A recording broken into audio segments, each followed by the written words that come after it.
Assalamualaikum dan salam sejahtera. Saya Suryati binti Ali dari College Community Sabak Benam akan membentangkan tajuk penyelidikan iaitu kesan penggunaan serbuk kerajinan dan serbuk rumpai laut ke atas ciri-ciri fizikokimia minuman jus jambu batu merah.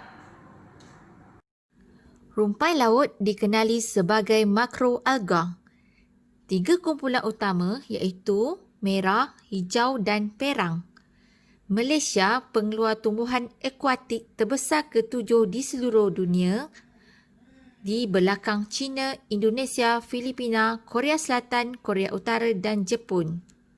Rumpai laut hidrokolot yang berfungsi membentuk struktur seperti gel. Rumpai laut mengandungi serat, protein, kandungan mineral dan vitamin, polifenol, karotenoid serta tokoferol. Kerajinan merupakan satu karbohidrat polimer yang boleh didapati daripada rumpai laut. Ia mempunyai banyak kegunaan di dalam industri makanan, iaitu berfungsi sebagai ejen pembentuk, ejen serakan, ejen penebal dan ejen penstabil. Kerajinan merupakan bahan penstabil yang baik iaitu dapat mengikat air yang banyak dan juga harganya murah. Penyataan masalah bagi kajian ini adalah penggunaan serbuk kerajinan dan serbuk rumpai laut dapat menggantikan bahan penstabil sedia ada agar kualiti jus buah-buahan dapat dikekalkan. Objektif kajian adalah untuk menentukan kesan serbuk kerajinan dan serbuk rumpai laut ke atas ciri-ciri fizikokimia jus minuman jambu batu merah. Berikut adalah bahan dan kaedah untuk kajian. Ini adalah kaedah penyediaan serbuk rumpai laut. Ini adalah formulasi bagi minuman jus jambu batu merah. Ini pula adalah carta alih pemprosesan jus minuman jambu batu merah. Hasil dan perbincangan. Perubahan nilai pH antara sampel. Terdapat perbezaan signifikan nilai pH antara sampel. Didapati bahawa peningkatan nilai pH berlaku apabila serbuk rumpai laut dan kerajinan dicampurkan dalam sampel. Peningkatan kepekatan kerajinan telah menyebabkan peningkatan nilai pH dalam jus menurut Zunairah 2011. Perubahan nilai pH sampel semasa penyimpanan. Didapati kebanyakan sampel tidak menunjukkan perbezaan yang signifikan semasa penyimpanan kecuali GR1 dan GC. Ini menunjukkan tiada perubahan pH semasa penyimpanan pada suhu 4 darjah Celsius selama 2 minggu. Ini pula adalah kandungan pepejar terlarut, iaitu BRICS. Perubahan kandungan pepejar terlarut antara sampel dan semasa tempoh penyimpanan. Didapati tidak terdapat perbezaan signifikan bagi kandungan pepejar terlarut untuk semua sampel. Ini kerana kandungan gula yang ditambah dalam setiap sampel adalah sama, iaitu 5%. Oleh itu, serbuk rumpai laut dan kerajinan tidak memberi kesan terhadap kandungan pepejar terlarut bagi minuman jus jambu batu merah. Perubahan kandungan asid askorbik antara sampel. Terdapat perbezaan signifikan kandungan asid askorbik bagi semua sampel dengan sampel kawalan. Sampel kawalan mempunyai kandungan asid askorbik yang paling rendah berbanding sampel yang mengandungi serbuk kerajinan dan serbuk rumpai laut. Oleh itu, serbuk kerajinan dan serbuk rumpai laut dapat mengurangkan kehilangan kandungan asid askorbik. Sampel GR1, GR2, GR3 dan GK1 mempunyai kandungan asid askorbik yang tinggi berbanding sampel lain selepas 14 hari penyimpanan.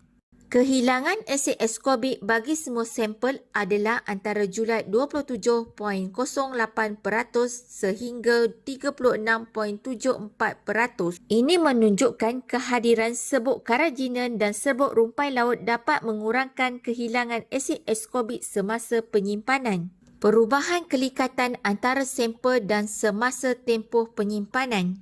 Terdapat perbezaan yang signifikan bagi semua sampel terhadap kelikatan dan juga semasa penyimpanan selama 14 hari pada suhu 4 darjah Celsius. Kelikatan paling tinggi adalah sampel GK3 di mana peratusan kerajinan yang digunakan adalah 0.2%. Kelikatan GK3 adalah 128.535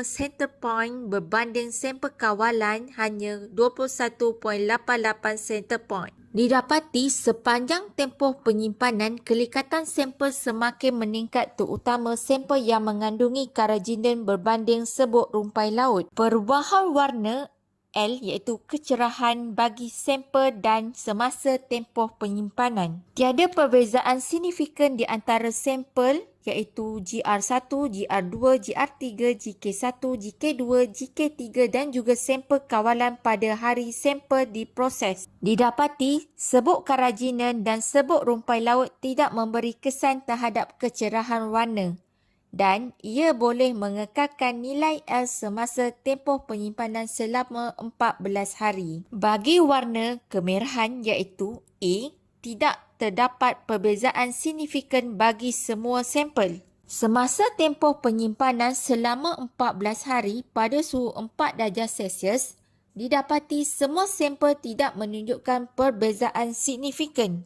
Ini bermakna serbuk kerajinan dan serbuk rumpai laut tidak memberi kesan terhadap nilai stimulus A iaitu kemerahan bagi sampel. Perubahan warna B iaitu kekuningan bagi sampel dan semasa tempoh penyimpanan. Tidak terdapat perbezaan signifikan bagi semua sampel. Semasa tempoh penyimpanan selama 14 hari, didapati semua sampel tiada perbezaan signifikan. Ini bermakna serbuk kerajinan dan serbuk rumpai laut tidak memberi kesan terhadap nilai B iaitu kekuningan bagi sampel. Kesimpulannya, nilai pH kandungan pupejal terlarut dan warna adalah tidak signifikan sepanjang tempoh penyimpanan selama 14 hari. Selain itu, terdapat perbezaan yang signifikan terhadap kandungan asid ascorbic dalam sampel semasa penyimpanan. Ini menunjukkan penggunaan serbuk kerajinan dan serbuk rumpai laut dapat mengurangkan kehilangan kandungan asid ascorbic. Selain itu, semakin tinggi peratusan kerajinan dan serbuk rumpai laut dalam jus minuman jambu batu merah, kelikatannya semakin bertambah. Kelikatan jus amat tinggi apabila menggunakan serbuk kerajinan berbanding dengan serbuk rumpai laut. Berakhirlah pembentangan saya untuk tajuk penyelidikan ini. Saya mengucapkan ribuan terima kasih kepada semua.